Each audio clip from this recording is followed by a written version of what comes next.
Hi, I'm Dr. Kristen Andrews of Stockton Hill Animal Hospital, and I'm here today with President Judy Torgerson of Mutt Matchers and Friends. Thank you for talking with me today, Judy. Well, thank you for inviting me, Dr. Andrews. You're welcome.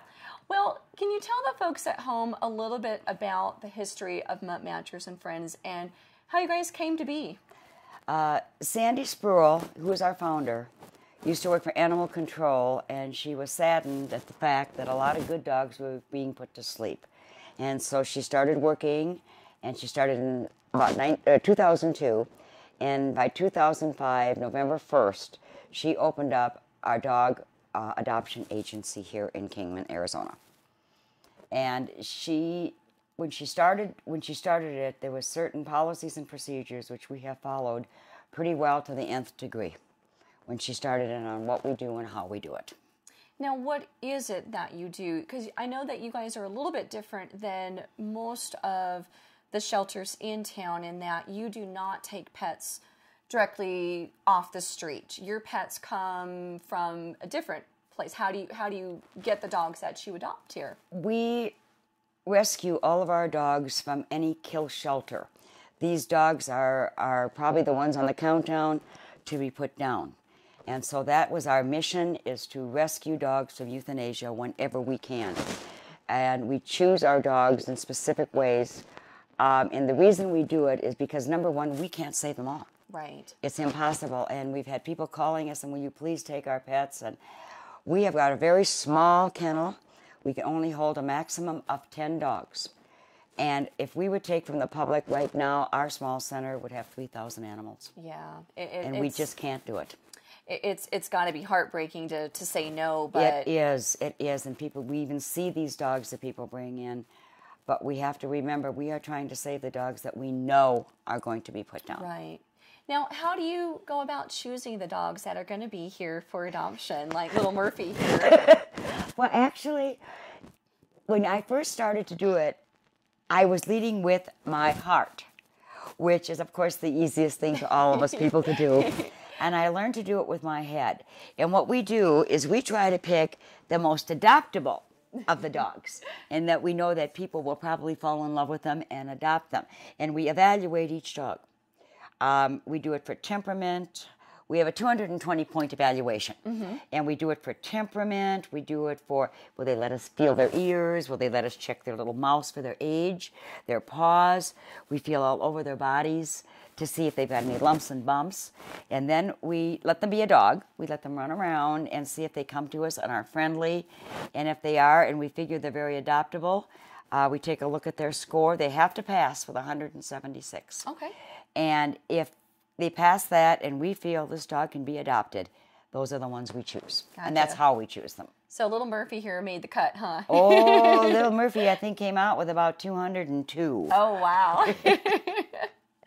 Now, how did you get involved with Mutt Matchers? Well, I'm retired. I retired when I was 50, and I had a friend of mine that used to live across the street, and she called me, and she knows I love dogs, and she asked me if I'd like to volunteer, maybe 4 hours a week down here.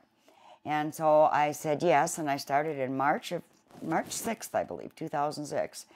And my husband told me, he said, well, don't get too involved. Well, this is November of 2011, and I'm very much involved. And you're the president, correct? Yes, and that was not by intent. I love this place. I like the people I work with. I love being with the dogs. And I've been president now since, this will be I believe my 5th year. And I'm getting threatened that I'll probably be also again elected to term next year. Gotcha. We've got wonderful people here. I love to come down here. I'm down here practically 6 days a week. Oh, wow. That's dedicated. Dedication, yes, I love it. And what is your role as president? What is it that you do? It's basically, I want to say running the business. But what it is to show support for our volunteers and the 2 gals that work here. And I'm available for questions. We've got wonderful people working here. But I like my hand in, so I'm aware of everything that's going on. Like if maybe a dog isn't acting right, we decide what we're going to do medically. We usually call you, or we'll say, okay, the dog's just off his food today, or whatever. But it's everything. I do everything. I take care of any maintenance that has to be done. I don't do it, but we hire people that will come in and do it. Actually, we get a lot of people who volunteer their time, labor, and whatever the item happens to be that has to be purchased. So but I have my hand on everything, and that's why, and I love it. It's obviously. Yeah. So, but basically, that's what I do. Now, how many volunteers and how many employees do you have? We here? have 2 permanent part-time employees. One is named Tina. The other one is Pam. They are invaluable. They keep this place running. They know how to do everything. If they have any questions, I'm on call, or Sandy is on call. And then we answer any questions that they may have. Our volunteer base, it fluctuates and it varies. Right now, we have approximately 12 volunteers that are fairly active. Wow. Now, that also includes some of our board members, but we have at least 12. And we also take in community service people. Okay. And people walk in off the street, I'd like to volunteer here. That's great. Our reputation is getting known. That's wonderful. Go ahead and walk me through the adoption process for the pets here. Okay. I told you about our evaluation, and we're pretty picky on which dogs we evaluate and take back to our center here. Well, we're even probably a little pickier on the people who want to adopt our dogs. Okay. We have an application process which they must fill out. And then what we do is it's passed on to our committee, and we make any decisions that we choose on it. 99% of the time, we do call these people in and ask them to come in for an interview. The entire family must be interviewed. The entire family must want that dog. Yeah. And after that, what we do is it's a nice interview. It's informal. We get their ideas. We give them our ideas. And we're called Mutt Matchers for a reason. Somebody may want this little tiny, teeny dog, and they might have a 6-month-old baby. Sure. We do not recommend they take a small dog. Or they have a 3-foot fence, and they want our 70-pound dogs. We have protection for our dogs. We want safety and security. The second step we do is if they have a dog, we may have them bring their dogs down here. Okay. And we do a dog introduction. Oh, nice. And to make sure that, why are you going to take this dog home and all of a sudden it doesn't get along with your other dog? And then our dog would have to come back. The third thing we do is we physically take 2 people and we go on what we call a security yard check. Okay. We check if there's breaks in the fences, if a small dog can get out through underneath or through a gate post. Just check to see if there's anything dangerous in the yard, if they can step on nails.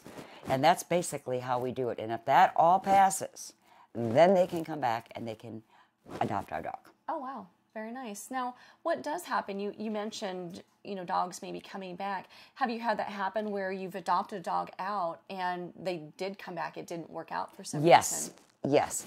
And normally, as much as we can interview people and talk to people, a lot of the times there's things, not a lot of the times, but there's sometimes things are not told to us, or they get a divorce. Sure. One of the spouses dies. They move. Perhaps they have to go into the hospital. But it's not very often. It's not very often that it happens. And if we do our homework and if we do our proper jobs of interviewing and speaking with these people, we're pretty good.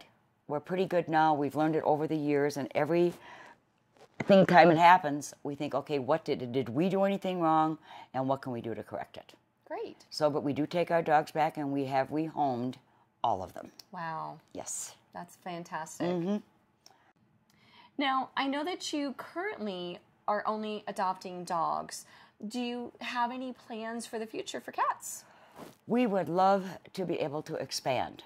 And right now we are landlocked and we don't have the room. We're on a very small piece of property that we're leasing.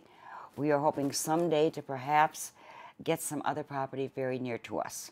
We don't know if that's going to happen. We are keeping our fingers crossed and saying a lot of prayers to St. Francis that we will get this property. And at that point, we would love to have a cattery. That'd be fantastic. We've got a lot of people who love cats. We've got people here that own cats, and we all like cats. But right now, the way this kennel was originated back in the 60s, I believe, it was only a dog kennel.